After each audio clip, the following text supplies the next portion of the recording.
Viúvo é quando alguém perde o cônjuge. Órfão, quando um filho perde um pai. Mas e quando a ordem das coisas se misturam, quando um pai perde o filho? Qual que é o nome que se dá? É um luto não reconhecido pela sociedade. É um luto que a pessoa sofre na maioria das vezes sozinha. Hoje você vai conhecer a história da Nádia. Nádia Leite, ela perdeu o filho Guilherme. E você vai conhecer essa história agora. Eu me casei com o Evandro em 2004. Em 2008 nós tivemos o Bruno e após 4 anos eu tive uma nova gestação, porém eu tive um aborto espontâneo. Então eu vivi o meu primeiro luto parental.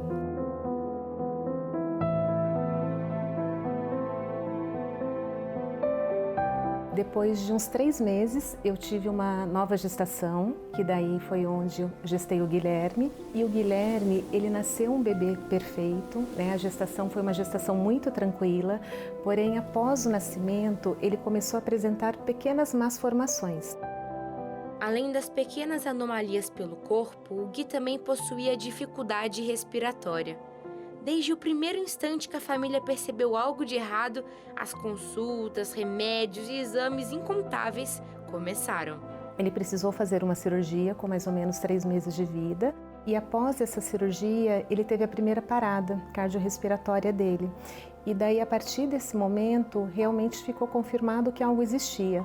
Como ele tinha uma doença progressiva, a doença progredia a cada dia, né? Então ele nasceu perfeito e ele foi perdendo os movimentos, né? Então no final da vida dele, né, ele faleceu com 7 meses, ele já tinha traqueostomia, gastrostomia, ileostomia, então ele já era um bebê totalmente comprometido.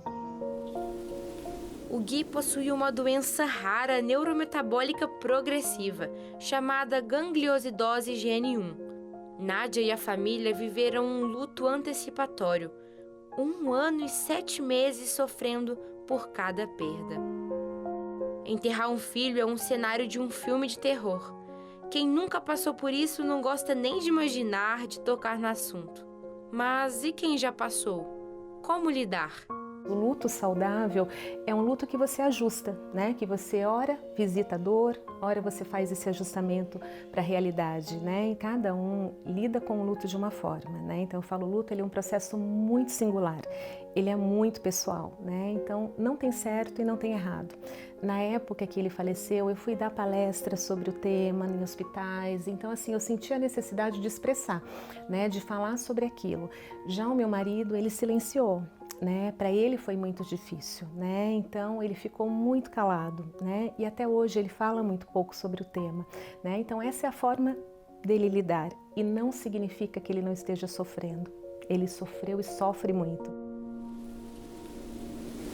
E além da mãe, do pai, existe toda uma família que também é atingida por uma dor imensurável. Meu pai, ele sempre teve um vínculo muito forte com os meus filhos, com o Guilherme de uma forma muito especial. O Gui foi um vínculo que eu criei com ele quando estava no hospital. Nós ficamos lá 2 meses em São Paulo, na UTI, né? E eu revisando com a Nádia. Então, quando ele partiu, eu senti a necessidade de manter esse catavento virando. Isso para mim é uma forma de dizer, ele está aqui. E toda vez que eu chego aqui, eu falava no hospital, Gui, o vovô chegou, o vovô está indo, o vovô volta. E isso mantenha de uma forma, ele vivo dentro de mim. Eu acho uma fala muito linda do meu pai, ele diz para mim até hoje, né? Ele fala, você me tirou da depressão, da dor, do sofrimento. Né? Então eu falo, além de ter que lidar com a minha dor, eu precisava também ajudar as outras pessoas, né? Então, meu pai, eu me lembro que a gente foi fazer cursos de culinária junto, depois logo no pós, né, morte do Guilherme, a gente foi fazer hidroginástica, né, e até hoje ele faz, né? Então, eu fui ajudá-lo. O Bruno, a gente sempre falou muito e a gente ia muito ao cemitério juntos, né? Então, a gente levava flores, a gente levava brinquedo. E o luto parental também envolve muita renúncia. Afinal, cada um enfrenta a dor de uma forma diferente. O que para uma pessoa pode ser uma lembrança, saudade, homenagem, para outra pode ser sofrimento. É importante saber respeitar a dor do outro. E para tentar amenizar a dor da pior experiência vivida pelo ser humano, uma lei foi desenvolvida para trazer amparo, direitos e proteção. Durante o meu processo de luto, Sara, eu conheci a ONG Amada Helena, que é uma ONG, né, que oferece apoio a pais enlutados. Esse ano em especial, eu acompanhando o Instagram da ONG, eu vi que eles estavam pedindo voluntários, né, pais enlutados ou profissionais da saúde que pudessem ampliar uma lei já existente no Rio Grande do Sul, tá? Então essa lei de conscientização do luto parental já é uma lei existente, né, em outro estado, porém o objetivo era que a gente pudesse ampliar semanas de conscientização sobre o luto parental nos municípios do Brasil. E o objetivo dessa lei é criar espaços de fala sobre o tema do luto, né? Porque, como eu falei, a gente sabe que socialmente as pessoas querem nos tirar da dor, né? Mas nós precisamos falar sobre essa dor, né? Porque é muito perigoso não falar sobre.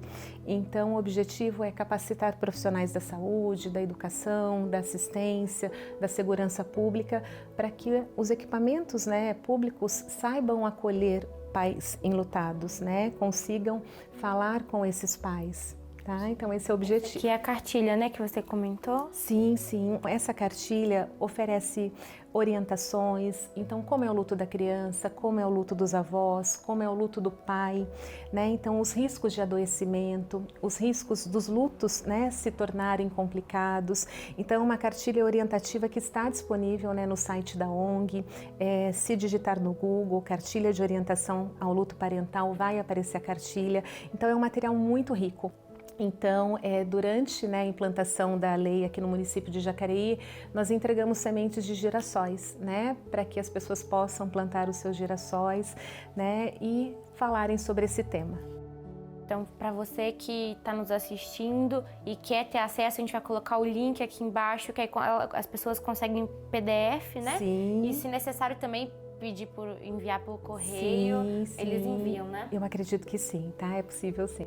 Isso, então o link tá aqui embaixo para você acessar essa revista, essa cartilha que ajudou muito a Nádia e a família dela. Tenho certeza que vai te ajudar também. E aqui, ó, as sementes de girassol para plantar esperança, né, Nádia? Sim. E falando de plantar, você comentou comigo que também tem um outro recurso que te faz olhar para aquela planta e ficar feliz, né? Lembrando do Guilherme. Como é que funcionou isso? Então, hoje eu multiplico o amor, né? Então, através de uma planta. Depois de um ano, mais ou menos, que o Guilherme faleceu, eu ganhei a muda de uma planta de uma tia muito querida, né? E ela me disse que o coração dela pediu para que ela me entregasse aquela muda. E eu recebi aquela muda com muito amor, né? E essa é uma planta que ela se multiplica muito. Então, todo ano eu tiro muitas mudas e entrego para as pessoas, né? Então, para as pessoas que me visitam, para os meus amigos, familiares, no meu trabalho. Então, eu falo, aonde eu vou, eu sinto a presença do Guilherme, né? Porque o Guilherme está em todos os lares que eu frequento. E é essa planta aqui. Tá? Então, ela é uma mini espada de São Jorge, né? Então, é uma plantinha que eu mantenho no consultório, mantenho em casa, mantenho em todos os lugares e entrego para as pessoas, né? Então, eu falo, e sempre que sair uma mudinha, eu sempre sugiro, tire essa mudinha, replante e entregue para alguém que você ama, né? Então, é uma forma da gente multiplicar o amor e, para mim, isso fez muito significado e faz até hoje. A Nádia eternizou o Guilherme através de uma plantinha. E assim, ela também ajuda o planeta com mais oxigênio. Muito lindo, não é? Mas e os pertences e os objetos do filho que se vai? Existe um melhor jeito para lidar com essa situação? O processo ele foi muito, né, como eu falo, pessoal, né? Então, como o Guilherme tinha home care em casa, então ele tinha equipamentos médicos. No dia que ele morreu, um dia depois, eu já queria tirar tudo. Fui, né, em instituições, levei sacos de roupa. Então, eu sentia a necessidade de me movimentar, né, de doar. Né? Então, no Dia das Crianças, eu e o Bruno, a gente comprou brinquedos, a gente foi numa instituição também levar brinquedos. Então, tudo isso fazia significado para mim. Há 10 anos atrás, né? Que faz 10 anos que o Guilherme faleceu. eu tinha 2 gavetas cheias de pertences dele, né? Depois de uns 2 anos, eu tinha uma, né? Então hoje eu tenho uma caixa, né? Caixa. Falando na Sim. caixa, né? A gente trouxe aqui para mostrar para vocês. Tem vários pertences, né? Sim. Mostra pra gente, Nádia. Sim. Eu até falei para Sara, né, Sara? Eu falei, essa semana foi uma semana que eu fui olhar para tudo isso novamente, né? Até para que a gente pudesse conversar, né? E o quanto é importante essa caixa de recordação. Então aqui, na verdade, eu deixava o que fazia significado para mim, né? Lembrando que não tem certo, não tem errado, né? Então assim, muitas vezes, né? Algumas pessoas podem olhar e falar, nossa, mas para que guardar uma esponja, né? Mas era a esponja que eu dava banho nele, né? Então essa esponja, até ontem eu cheirei, ela tem o cheirinho dele até hoje, né? Então para mim fazia muito sentido, né? Então assim, como o Gui não usava sapatinhos, que ele era camado, ele sempre tinha meinhas, né? Então assim, uma meinha que para mim me remete muito, né? Aos pezinhos, ao cuidado. Então chupeta, né? Para que guardar chupeta? Para mim era importante, né? Foi importante, né? O Gui, ele não sugava pela dificuldade de deglutição, mas as poucas vezes que ele sugou, né? Então para mim me marcou muito. Esse desenho também, Homem-Aranha Bruno. Bruno sempre gostou muito do Homem-Aranha, né? E o Gui. Ele fez esse desenho e eu me lembro que aqui em casa, nessa sala, ele mostrou para o Guilherme. O Guilherme já estava aí com 1 ano e 6 meses, foi um mês antes dele morrer. E mesmo não tendo expressão nenhuma mais facial, porque ele já não tinha, saiu um sorriso.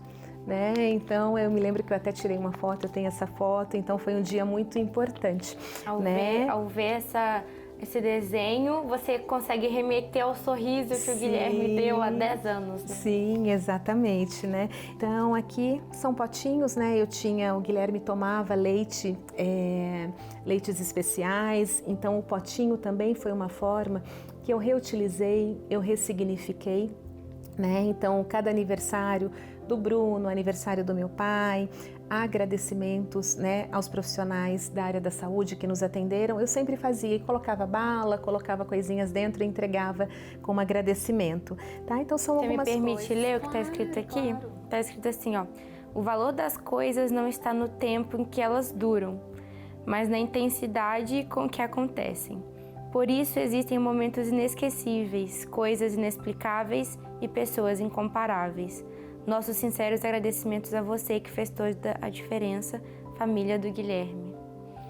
Muito bonito, né? E isso é realmente o que faz com que a gente tenha esperança, né? Sim. Porque vai chegar um dia que você vai rever o Guilherme. Sim. E vai ser tudo lindo, mas enquanto isso você precisa continuar a sua vida aqui, né? Sim, sim. Você aí de casa precisa continuar também a sua vida, porque tem outros filhos, tem o esposo, tem a família.